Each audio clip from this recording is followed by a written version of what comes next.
আমি একটি ছোট ছিপ কিনেছি, ভবিষ্যতে আরও বড় ছিপ কিনবো।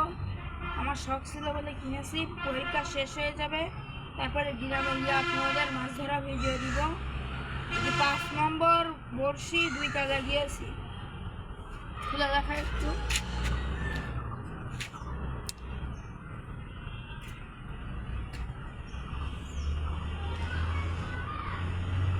দেখুন বন্ধুরা, কতটা বাঘ নিচ্ছে, অনেক বড় বড়।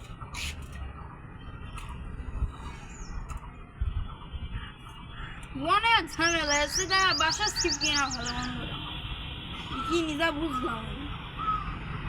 এই 320 টাকাতে এই ছিপ না কিনি, 70 টাকাতে একটা ছিপ কিনা অনেক ভালো।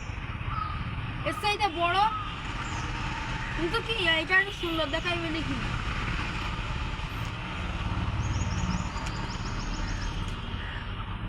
আপনারাও জানেন এই ছিপ কিনে ঠকবেন না, বলছেন বাসার ছিপ কিনে মাছ ধরবেন, তবে এই ছিপ কিনবেন না।